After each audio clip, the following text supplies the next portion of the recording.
Okay, I really look forward to helping you out today. It's page 121, numbers 1 through 9 in the Math 1 book. It says solve the equation.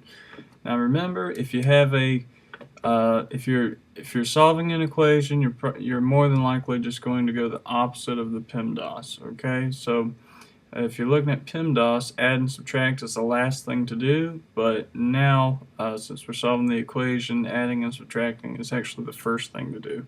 So what we're going to do is add the additive inverse to both sides here.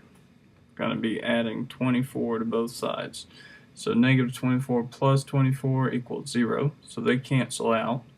So therefore, now I'm left with 6x squared equals 24. When you're solving equations, you want to make sure that this equal sign lines up all the way down the page. Okay, so now I have a multiplication here. Now what's the multiplicative inverse? Well, it's 1 over 6. Okay, so 1/6 times 6 and 24 times 1/6. So I could multiply by 1/6 on both sides here. Okay, now this is one way to approach the question. The other way to approach the question is to divide by 6 on both sides. And what I'm doing is I'm saving a little bit of room. 1/6 times 6 cancels, and now I have x squared equals 24 times 1/6 is the same thing as 24 over 6. So 6 goes into 24 4 times. Okay, now I'm going to bring some of the work back up this direction. I'm going to show you something. I don't show this all the time, but the square root, if I'm taking the square root of both sides, when I take the square root of x squared, that gives me the absolute value of x. Square root of 4 is 2. Now, if the absolute value of x is equal to 2, well, that means that x is equal to either positive 2 or negative 2. And the way most people write this answer is plus or minus 2. Okay? Again, I don't write this absolute value step all the time, but I think it's important that you know that because that is what gives us the plus or minus sign. People wonder why I have a plus or minus sign when I take the square root of both sides, and that's why. Alright, so number 4, we're going to solve this the same way. Oops, sorry about that.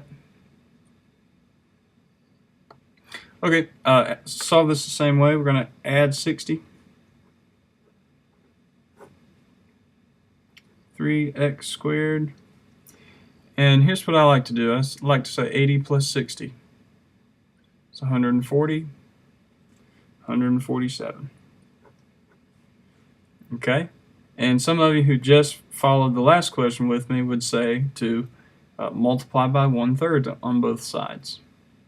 Or you can divide by 3 on both sides. It really doesn't matter. Since I used a fraction up here, some people are going to like that. Since I used the fraction up there, I'm just going to write divided by 3 here. It's the same exact step. So you'll see. Those cancel again. Now I have x squared. And now I have to just think to myself, alright, well 3 goes into 14.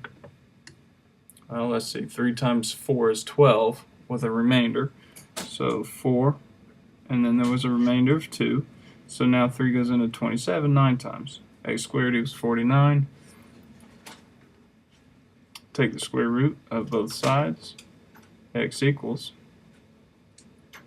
plus or minus 7.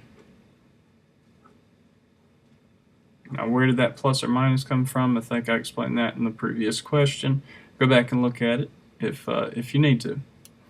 And finally, number 9.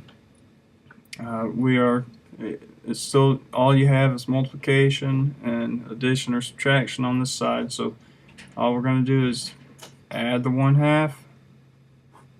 Now I have 1/2 x squared equals 1/2.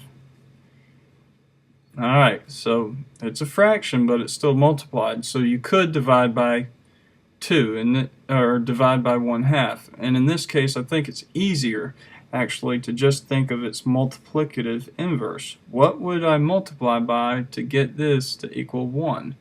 Well, I would multiply by 2 over 1, some people might say. Well, if I'm just multiplying by 2, that would cancel. Yeah, those would cancel. So I have x squared equals, I'm sorry, 1/2 times 2 over 1 on both sides. So that equals 1 as well. X squared equals 1. So therefore x equals, remember you're taking the square root of both sides, and when you take the square root of this side, you get a plus or minus sign. Okay? So all of those have two answers, and we have solved those all by taking the square root of both sides. And you can do this when the quadratic is in the form of ax squared plus c. Notice that there is no middle term. There's no b term there. So, but anyway, enjoy it. Hope it helps you finish your homework tonight. Everybody work hard. All right, see you.